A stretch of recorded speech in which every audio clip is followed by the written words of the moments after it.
Jubilito TV Official. So yun. Ngayon sa mga bagis, this is Jubilito TV Official at eto na naman pumuli ang isang edisyon ng ating reaction video mga kalingap at kabagis, no? Pero bago po ang lahat, syempre po, mega love shoutout po muna kay Kuya Val Santos Matubang, kay Ate Edna Vlogs, kay Kalingap Rab, kay Roel of Malalag, Kalingap Netizens, Kalingap Subscribers, Kalingap Supporters, at lalong-lalo na po ang ating mga Kalingap Partners. Ayan po. Mega love shoutout po sa inyong lahat. So ito na nga mga Kalingap at kabagis, no? For today's reaction video, gawa lang po natin ng reaction at bigyan natin ng sarili nating opinion dito nga po sa issue ngayon patungkol sa naging live streaming, no, ni ni Michelle Japina. Hi Michelle. Ayan. At alam naman natin mga Kalingap at kabagis na ang istorya, alam naman natin ang istorya ni Michelle, no? Sa mga matagal na pong sumusubaybay sa Kalingap, diba?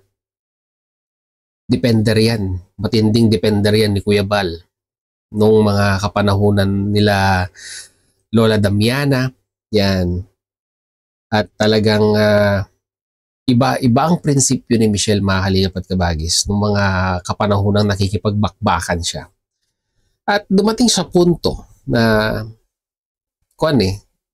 kumbaga naihipan ng hangin yung pahina ng libro at alam niyo na po kung ano po yung naging istorya.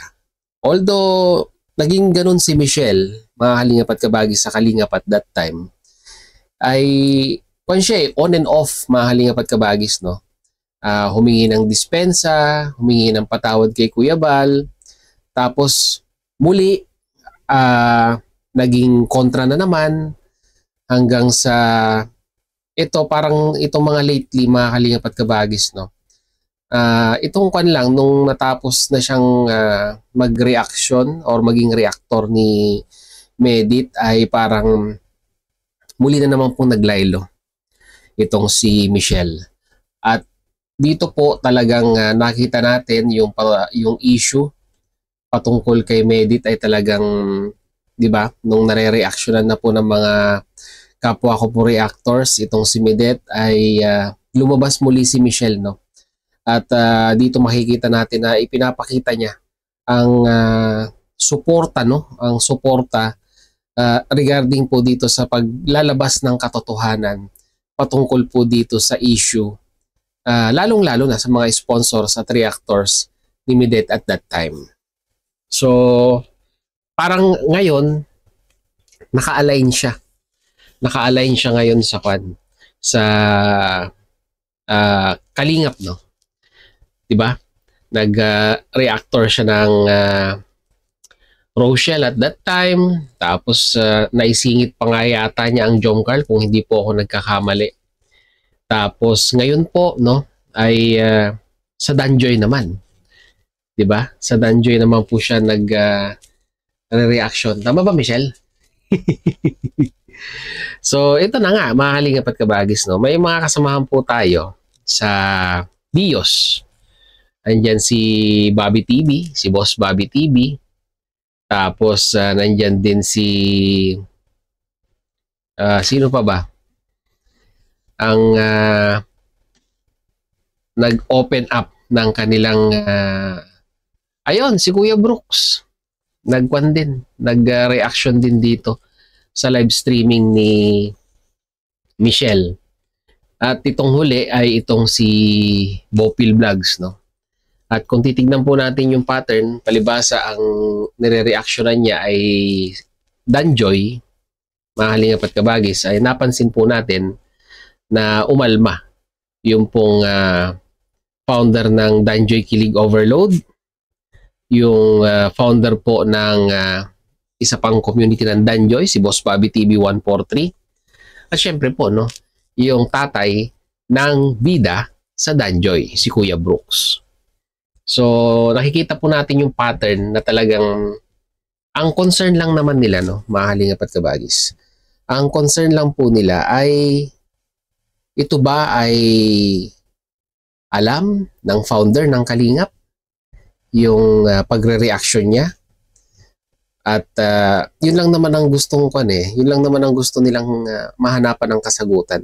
Kung i-analyze mo yung mga naging video upload po nitong tatlong ito. Yung mga live, yung isa kay Bopil video upload, kay Boss Bobby ay meron siyang live patungkol dyan, at kay Kuya Brooks ay meron din.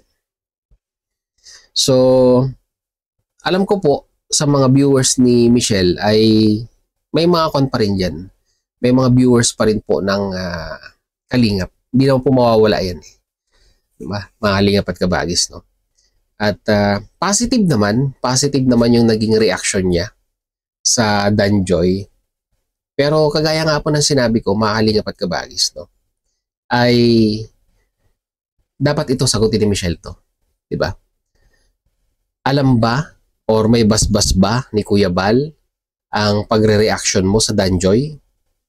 Dahil alam naman po natin, no? Wala akong wala naman tayong masamang tinapay kay Michelle. Alam naman natin na may specific rules and guidelines pagdating po sa pagre-reaction sa mga po, no? Sa mga content po ng Kalingap. Unang-una, syempre po, kailangan member ka ng Kalingap Reactor. 'Di ba? Para maging sabihin na nating lihitimo yung pagre-react mo sa mga love team ni Kalingap Rab, no? At dito, 'di ba, ay masasabi natin na pag na-announce na ikaw ay isang lehitimong Kalingap Reactor, mawawala din po, no? Syempre yung agam-agam ng mga viewers, 'di ba? Yung agam-agam ng mga viewers na, oh, 'di ba, si Michelle hindi naman Kalingap, bakit nagre-reaction? 'Di ba? Mawawala po 'yun, mai-eliminate po yung ganong ganong agam-agam ng mga viewers. At least magiging kampante sila na once nanood sila ng live mo, iisipin nila na ay okay yan si Michelle. Na yan reactor ng Kalingap. Parang ganon. Kaya Michelle, don't take itong tanong na ito in a negative way, seriously. Huwag mo siyang i-consider na masamang tanong. Bagkos sagutin mo lang ng di ba? Maayos. Ikaw ba ay may paalam sa founder ng Kalingap sa pagre-reaction sa mga love team? Lalo na ngayon, di ba? Lalo na ngayon, to be specific dito po kay Joy at kay Kalingap Dan. At kung wala, di ba, ilatag mo yung kadahilanan kung bakit ka nagre-reaction. Alam ko naman may intindihan ng mga viewers, di ba? Kung ano yung mandato mo, kung bakit ka nagre-reaction muli sa Kalingap, sa mga love team, at tignan natin kung ano yung magiging pulso ng mga viewers, no, sa pagre-reaction muli sa mga videos ng Kalingap. Pero ganang sa akin, wala kaming mga idea kung may legitimacy ba yung pagre-reaction mo. At least masagot mo, di ba? Masagot mo yung katanungan namin. At least may enlighten kami, di ba? May enlighten ang mga Kalingap reactors na kung meron man, edi wala naman tayong magagawa dun, di ba? Kung meron mang basbas, edi maganda, di ba? At kung wala man, state mo na lang yung reason, no? Kung bakit nagre-reaction ka sa mga content ng Kalingap.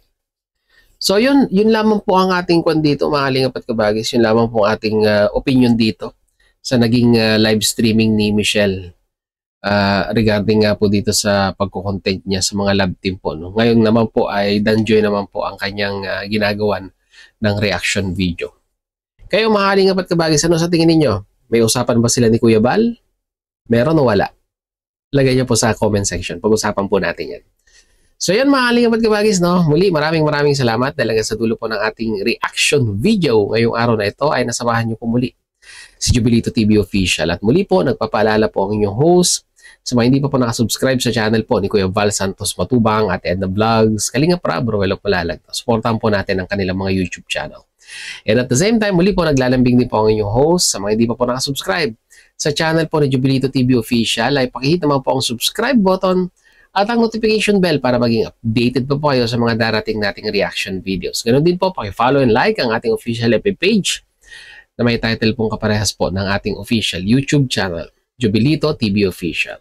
So hanggang dito na lang mga kalingap at kabagis. Once again, this is Jubilito TV Official, proud member po ng Team Koos at ng Team Bios.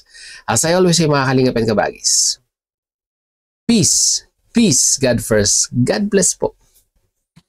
Bye!